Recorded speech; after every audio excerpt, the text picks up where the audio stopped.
ನೋಡಿ, ನಿನ್ನೆ ಚಿನ್ನಯ್ಯನನ್ನ SIT team ಕರ್ಕೊಂಡೋಗಿ ಮಹೇಶ್ ಶೆಟ್ಟಿ ತಿಮರೋಡಿಯ ನಿವಾಸದಲ್ಲಿ ಶೋಧ ಕಾರ್ಯವನ್ನು ನಡೆಸ್ತಾರೆ. ಸುಮಾರು ಮಧ್ಯರಾತ್ರಿ 2:30 ತನಕ. ಅದರಲ್ಲಿ ತಿಮರೋಡಿಯ ಮನೆಯಲ್ಲಿ ರಹಸ್ಯ ಕೋಣೆ ಅಡಗಿದೆಯಂತೆ. ರಹಸ್ಯ ಕೊಠಡಿಗಳಲ್ಲೇ ಚಿನ್ನಯ್ಯನ ವಿಡಿಯೋ ರೆಕಾರ್ಡ್ ಆಗಿದೆ. ಚಿನ್ನಯ್ಯನ ಸಂದರ್ಶನ ಮಾಡಿದ ಸ್ಥಳಗಳ ಸಾಕ್ಷ್ಯ ಸಂಗ್ರಹವನ್ನ ಮಾಡಿದ್ದಾರೆ. ಸುಮಾರು ಏನಿಲ್ಲ ಅಂತಂದ್ರೆ 25 ವಿಡಿಯೋಗಳು. 25 ವಿಡಿಯೋಗಳನ್ನು ರೆಕಾರ್ಡ್ ಮಾಡಿದ ಜಾಗಗಳ ಬಗ್ಗೆ ಮಾಹಿತಿಗಳನ್ನು ಕಲೆಕ್ಟ್ ಮಾಡ್ಕೊಂಡಿದ್ದಾರೆ. ತಿಮರೋಡಿಯ ಮನೆ, ತೋಟ, ಮೋಹನ್ ಶೆಟ್ಟಿಯ ನಿವಾಸ, ಹಲವು ಕಡೆಗಳಲ್ಲಿ ಎಸ್ಐಟಿಗೆ ಸ್ಫೋಟಕ ಸಾಕ್ಷ್ಯಗಳು ಸಿಕ್ಕಿದೆಯಂತೀಗ. ಆ ಸಿಕ್ಕಂತಹ ಸಾಕ್ಷ್ಯಗಳನ್ನು ಬಳಸಿಕೊಂಡೇ ಸೂತ್ರಧಾರಿಗಳಿಗೆ ಎಸ್ಐಟಿ ನೋಟಿಸ್ ಕೊಡೋ ಸಾಧ್ಯತೆ ದಟ್ಟವಾಗಿ ಕಾಡ್ತಾ ಇದೆ. ನಿನ್ನೆ ತಡರಾತ್ರಿ 2:30 ತನಕ ಆದಂತಹ ಶೋಧ ಕಾರ್ಯದಲ್ಲಿ ಇದಿಷ್ಟು ವಿಚಾರಗಳು ಗೊತ್ತಾಗಿದೆ. ಈಗ ರಹಸ್ಯ ಕೊಠಡಿ ಅಂತ ಯಾಕೆ ಕರಿತೀವಿ ಅಂತಂದ್ರೆ, ಆ ಕೊಠಡಿ ಒಳಗೆ ಯಾರಿಗೂ ಎಂಟ್ರಿ ಇರಲಿಲ್ಲ. ಯಾರೇ ಈ ತಿಮರೋಡಿಯ ನಿವಾಸಕ್ಕೆ ಬಂದರೂ ಆ ಕೊಠಡಿ ಒಳಗಡೆ ಹೋಗೋದಕ್ಕೆ ಪ್ರವೇಶ ಇರಲಿಲ್ಲ. ಕಾರಣ ಅಲ್ಲಿ ಅಜ್ಜಿ ಇದ್ರೋ ಅಥವಾ ಇದೇ ಮಾಸ್ಕ್ ಮ್ಯಾನ್ ಚಿನ್ನಯ್ಯ ಇದ್ನೋ ಗೊತ್ತಿಲ್ಲ. ಬಟ್ ಯಾರನ್ನೂ ಬಿಡ್ತಾ ಇರಲಿಲ್ಲ ಅನ್ನೋದ್ರ ಬಗ್ಗೆ ಮಾಹಿತಿ ಇದೆ. ಅಲ್ಲಿಗೂ ಕೂಡ ಹೋಗಿ ಓಪನ್ ಮಾಡಿ ನೋಡಿದ್ದಾರೆ. ಅಲ್ಲೂ ಕೂಡ ಆ ರೂಮ್ನಲ್ಲೂ ಕೂಡ ಏನು 25 ವಿಡಿಯೋಗಳು ಯೂಟ್ಯೂಬ್ನಲ್ಲಿ ಅಪ್ಲೋಡ್ ಮಾಡಿರೋದು, ಅಥವಾ ನ್ಯಾಷನಲ್ ಚಾನಲ್ಲು ಅಥವಾ ಕೆಲವೊಂದಿಷ್ಟು ಯೂಟ್ಯೂಬ್ ಚಾನಲ್ಗಳಿಗೆ ಇಂಟರ್ವ್ಯೂ ಕೊಟ್ಟನಲ್ಲ ಅವರು, ಆ ಇಂಟರ್ವ್ಯೂ ಕೊಟ್ಟಿದ್ದು ಅದೇ ಜಾಗದಿಂದ. ಬ್ಯಾಕ್ಗ್ರೌಂಡ್ ನೋಡಿದ್ರೆ ಅಲ್ಲೊಂದು ಟಿ ವಿ ಕಾಣುತ್ತೆ.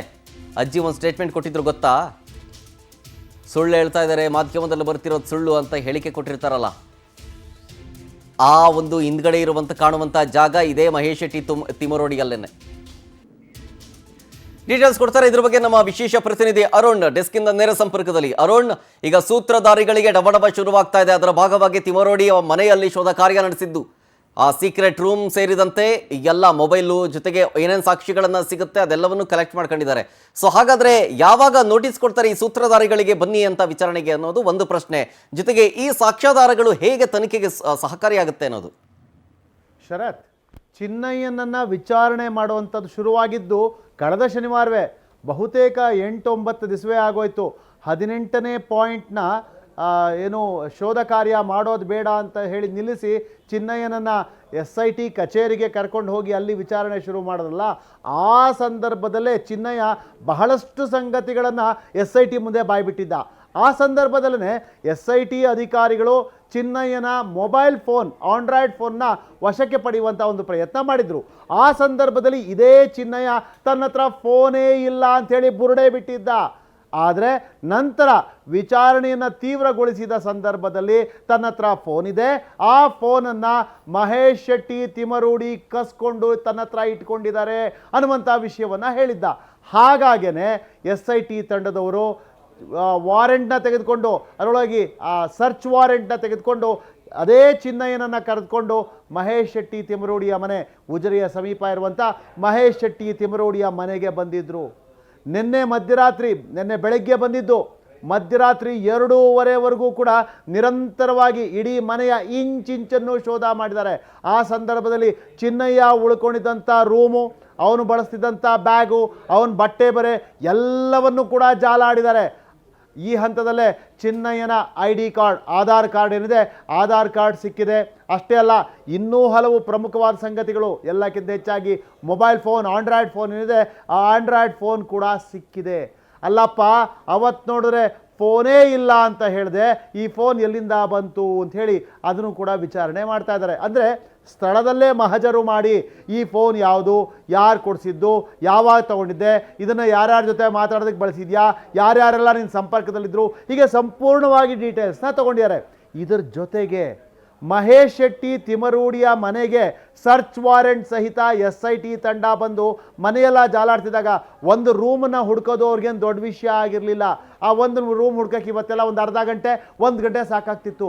ಆದರೆ ಮಧ್ಯರಾತ್ರಿ 2:30ವರೆಗೂ ಹುಡುಕ್ತಾ ಇದ್ರು ಅಂತಂದರೆ ಮಹೇಶ್ ಶೆಟ್ಟಿಯ ತಿಮರೋಡಿಯ ಆ ಮನೆ ಒಂದು ರೀತಿ ದೊಡ್ಡ ರಹಸ್ಯಗಳ ಖಜಾನೆಯೇ ಆಗಿರಬೇಕು.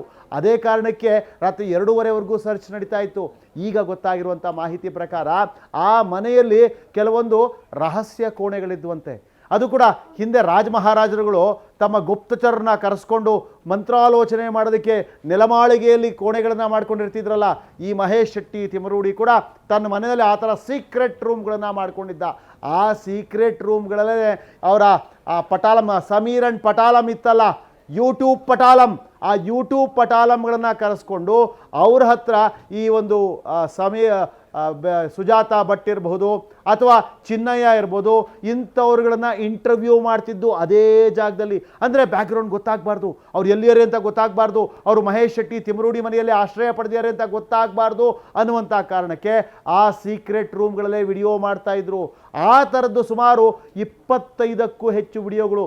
ಅಂದರೆ ಈ ಚಿನ್ನಯ್ಯನ ಮೇಲೆ ಒತ್ತಡ ಹೇರಿ ಅವನ್ನ ಹೆದರಿಸಿಯೋ ಬೆದರಿಸಿಯೋ ಬ್ಲ್ಯಾಕ್ ಮೇಲ್ ಮಾಡಿಯೋ ಇನ್ಯಾವುದೋ ರೂಪದಲ್ಲಿ ಬೇರೆ ಬೇರೆ ಬೇರೆ ಬೇರೆ ಬೇರೆ ಆ್ಯಂಗಲ್ಗಳನ್ನು ವಿಡಿಯೋಗಳನ್ನು ರೀಸೆಂಟಾಗಿ ಒಂದು ವಿಡಿಯೋನ ಅದೇ ರೀತಿ ಆ ಒಂದು ಯೂಟ್ಯೂಬರ್ಗಳ ಮೂಲಕ ಬಿಡುಗಡೆ ಮಾಡಿಸಿದ್ರು. ಅದರ ಮೂಲಕ ತಾನು ಬಂದಿದ್ದ ಯಾತಕ್ಕೆ, ತನ್ನನ್ನು ಯಾರು ಹಿಂಬಾಲಿಸ್ತಾ ಇದ್ರು, ಹೀಗೆ 108 ಕಥೆಗಳನ್ನು ಚಿನ್ನಯ್ಯ ಹೇಳಿದ್ನಲ್ಲ, ಆ ಕಥೆಗಳ ರೀತಿಯಲ್ಲೇ ಬೇರೆ ಬೇರೆ ಆ್ಯಂಗಲ್ಗಳನ್ನು ವಿಡಿಯೋಗಳನ್ನ ರೆಕಾರ್ಡ್ ಮಾಡ್ಕೊಂಡಿದ್ದಾರೆ. ಅಂದರೆ ಸಂದರ್ಭ ಬಂದಾಗಲೆಲ್ಲ ಒಂದೊಂದು ವಿಡಿಯೋನ ಬಿಡುಗಡೆ ಮಾಡೋದು, ಒಬ್ಬೊಬ್ಬ ಯೂಟ್ಯೂಬರ್ನಿಂದಲೂ ಒಂದೊಂದು ರೀತಿಯ ಆ್ಯಂಗಲ್ನಲ್ಲಿ ವಿಡಿಯೋ ರೆಕಾರ್ಡ್ ಮಾಡ್ಕೊಂಡಿರೋಂಥದ್ದು. ಈ ಎಲ್ಲ ರೆಕಾರ್ಡಿಂಗ್ ಪ್ರೋಸೆಸ್ ಆಗ್ತಾ ಇದ್ದಿದ್ದು ಆ ಸೀಕ್ರೆಟ್ ರೂಮ್ಗಳಲ್ಲೇ. ಇಷ್ಟೆಲ್ಲ ನಡೀತಿದ್ದಾಗ ಆಶ್ಚರ್ಯ ಅಂದರೆ ಶರತ್, ಆ ಮನೆಯ ಓನರ್, ಇಡೀ ಷಡ್ಯಂತ್ರದ ಕಿಂಗ್ ಪಿನ್, ಕ್ಯಾಪ್ಟನ್ ಅಂತ ಅನ್ಸ್ಕೊಂಡ್ರಂತ ಮಹೇಶ್ ಶೆಟ್ಟಿ ತಿಮರೂಡಿ ನಿನ್ನೆ ಬೆಳಗ್ಗೆ ಮನೆಯಿಂದ ಗಾಯಬಾದವನು ಇದುವರೆಗೂ ನಾಪತ್ತೆ, ಎಲ್ಲಿದ್ದಾನೆ ಅಂತ ಗೊತ್ತಿಲ್ಲ. ಅವನಿಗೂ ಹುಡುಕಾಟ ನಡೆಸ್ತಾ ಇದ್ದಾರೆ. ಇಷ್ಟೆಲ್ಲ ಸಾಕ್ಷಿ ಆಧಾರ ಸಿಕ್ಕಿದ ಮೇಲೆ SIT ಪೊಲೀಸರು ಏನು ಸುಮ್ಮನೆ ಇರ್ತಾರಾ? ಖಂಡಿತವಾಗಿ ಅತಿ ಶೀಘ್ರದಲ್ಲೇ ಮತ್ತೆ ಮಹೇಶ್ ಶೆಟ್ಟಿ ತಿಮರೂಡಿಗೆ ಅವನ ಜೊತೆ ಇದ್ದಂಥ ಇನ್ನು ಇದ್ರಲ್ಲ ಗಿರೀಶ್ ಮಟ್ಟಣ್ಣನವರ್, ಆಮೇಲೆ ಜಯಂತ್ ಟಿ, ಜೊತೆಗೆ ಅವರ ತಮ್ಮ ಮಹೇಶ್ ಇತ್ಯಾದಿ ಬೇಕಾಷ್ಟು ಜನ ಇದ್ದಾರೆ. ಅವ್ರೆಲ್ರಿಗೂ ಕೂಡ ನೋಟಿಸ್ ಇಶ್ಯೂ ಆಗುತ್ತೆ. ಅವರನ್ನು ಕೂಡ ವಿಚಾರಣೆಗೆ SIT ಟೀಮ್ ತೆಗೆದುಕೊಳ್ಳುವಂಥ ಎಲ್ಲ ಸಾಧ್ಯತೆಗಳಿರುತ್ತೆ. ಇದೇ ಕಾರಣಕ್ಕೆ ಪರ್ಯಾಯವಾಗಿ ಬೇರೆ ಇನ್ನೇನಾದ್ರು ಮಾಡಬೇಕಲ್ಲ, ಬಹುಶಃ ಆ ಕಾರಣಕ್ಕೆ ಮಹೇಶ್ ಶೆಟ್ಟಿ ತಿಮರೂಡಿ ಒಂದು ರೀತಿ ಗಾಯಬ್ ಆಗಿದ್ದಾನೆ ಅಂತ ಕೂಡ ಹೇಳಲಾಗ್ತಾ ಇದೆ. ನೋಡೋಣ ಅರುಣ್ ಏನಾಗುತ್ತೆ ಅಂತೇಳಿ, ಯಾಕಂದ್ರೆ ಈಗಷ್ಟೇ ವಿಚಾರಣೆಯ ಹಂತದಲ್ಲಿ ಇರೋದ್ರಿಂದ ನೋಡೋಣ ಮುಂದೆ ಯಾವ್ಯಾವ ರೀತಿ ಇನ್ನಷ್ಟು ಜನ ಉಲ್ಟಾ ಹೊಡಿತಾರೆ ಅಂತ. Thank you Arun ಡೀಟೇಲ್ಸ್ಗಾಗಿ.